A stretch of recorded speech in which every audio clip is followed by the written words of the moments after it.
Crisis VGR news కు స్వాగతం.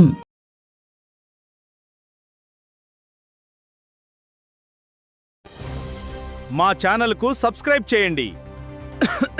తాజా వార్తల కోసం బెల్ ఐకాన్ క్లిక్ చేయండి. లైక్ చేయండి మరియు షేర్ చేయండి.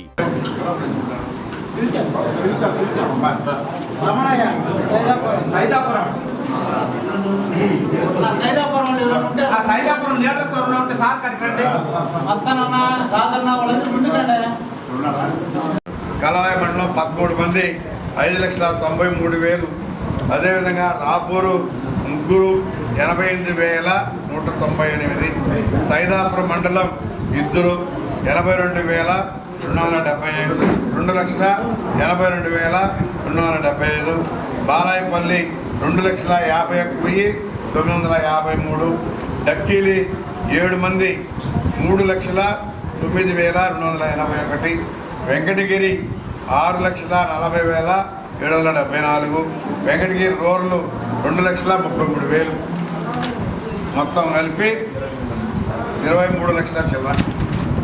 ప్రభుత్వంలో 19 నుంచి 24 వరకు కూడా పేదవాళ్ళు మొహం చూసుకుంటూ దాఖలు వాళ్ళు జగన్మోహన్ రెడ్డి మాటలు చెప్పి మోసం చేసి ఆయన సీఎం అయిన తర్వాత రాష్ట్రాన్ని ప్రస్తుతం ఇచ్చాడు. ఈరోజు ఏ బ్యాంకులో చూసినా అప్పు చేసిపోయాడు. ఎక్కడ కూడా రోడ్ అభివృద్ధి చేసిన కార్యక్రమాలు లేదు. అదేమంటే బటన్ నొక్కి అన్నాడు. ఈరోజు ఆ రోజు ఆ బటన్ నొక్కేది కూడా ఏ 10వ తారీఖు 15వ తారీఖు ఎప్పుడో నొక్కేవాడు. ఈరోజు ముఖ్యమంత్రి చంద్రబాబు నాయుడు 1వ తారీఖు సెలవు వస్తుంది.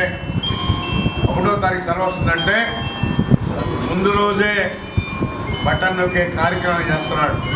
ప్రతి ఇంటికి వెళ్ళి ఇచ్చే కార్యక్రమం చేస్తున్నాడు. ఆ ప్రభుత్వంలో అలాంటివి లేవు. ఇన్ని కష్టాలున్నా ఆర్థిక ఇబ్బందులున్నా 1వ తారీఖు ఖచ్చితంగా 7 గంటలకి వాళ్ళ ఇంటికి చేరే విధంగా ఈరోజు ఈ ప్రభుత్వం ఏర్పాటు చేస్తూ ఉంది. కాబట్టి ఈరోజు ఈ 2 సంవత్సరాల్లో తెలుగుదేశం ప్రభుత్వం వచ్చిన తర్వాత ఈ వెంకటగిరి నియోజకవర్గంలో 670 మంది 6 కోట్ల లక్షలు ఇప్పించారు. ముఖ్యమంత్రి సహాయం నుంచి 6,70,00,000 670 మందికి ఇవ్వడం కూడా జరిగింది. కాబట్టి మేము చెప్పేది ఒకటే, అలాంటి పార్టీలు దగ్గరకు వస్తే దగ్గర కూడా రానియరు దయచేసి. ఎందుకంటే రాష్ట్ర భవిష్యత్తు పోతుంది, బిడ్డల భవిష్యత్తు పోతుంది, అభివృద్ధి ఉండదు. ఈరోజు మన ముఖ్యమంత్రి ఆయన అనుభవజ్ఞుడు. గతంలో హైదరాబాద్ ఏ విధంగా అభివృద్ధి చేశాడో ఈరోజు ఒక సింగపూర్ లాగా అయింది. కాబట్టి ముఖ్యమంత్రి చంద్రబాబు నాయుడు ఉంటే ఈ రాష్ట్ర భవిష్యత్తు, బిడ్డల భవిష్యత్తు బ్రహ్మాండం ఉంటుంది. రాబోయేటువంటి 2047కి మనం కూడా హైదరాబాద్ కన్నా కూడా ఇంకా బ్రహ్మాండంగా ఉంటామని చెప్పని కూడా తెలియజేస్తా ఉన్నా. దూరదృష్టితో పనిచేస్తాడు మన ముఖ్యమంత్రి. అందుకని మన ముఖ్యమంత్రి కానీ, అదేవిధంగా కూటమి ప్రభుత్వం పవన్ కళ్యాణ్ కానీ, అదేవిధంగా విద్యాశాఖ మంత్రి లోకేష్ బాబు గారు కానీ అందరూ కూడా కలిసి అభివృద్ధి, సంక్షేమం అనే దానికోసమే పనిచేస్తూ ఉంటారు. ఈరోజు మీ పిల్లలు స్కూల్లో చదువుకున్నారంటే ఆ తల్లి మీద ఆధారపడకుండా, ఆ కుటుంబం మీద ఆధారపడకుండా ప్రతి ఒక్కటి కూడా ప్రభుత్వం ఇస్తుంది. వాళ్ళు వేసుకునే సాక్స్ కానీ, షూ కానీ, వాళ్ళు తినేటువంటి భోజనం కూడా ఆ తల్లిదండ్రులు కూడా పెట్టేటువంటి భోజనం. ప్రతిరోజు పాలు కానీ, గుడ్డు కానీ, మంచి భోజనం వాళ్ళకి మెనూ ప్రకారం ఈరోజు ఆహారం పెడుతూ, ఎందుకంటే వాళ్ళు ఆరోగ్యంగా ఉండాలి, బాగా చదువుకోవాలనే కాన్సెప్ట్తో మన ముఖ్యమంత్రి కానీ, మన విద్యాశాఖ మంత్రి లోకేష్ బాబు గారి ఆలోచన ఆ విధంగా ఉంటుంది.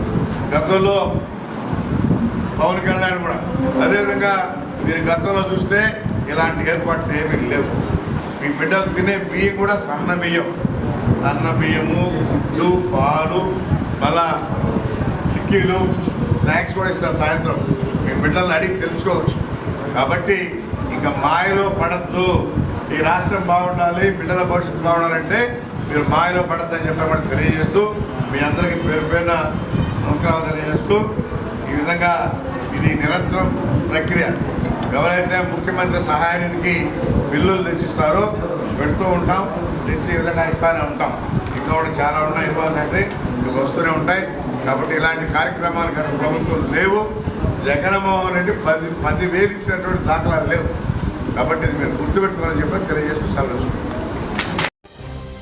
మా ఛానల్కు సబ్స్క్రైబ్ చేయండి. తాజా వార్తల కోసం బెల్ ఐకాన్ క్లిక్ చేయండి.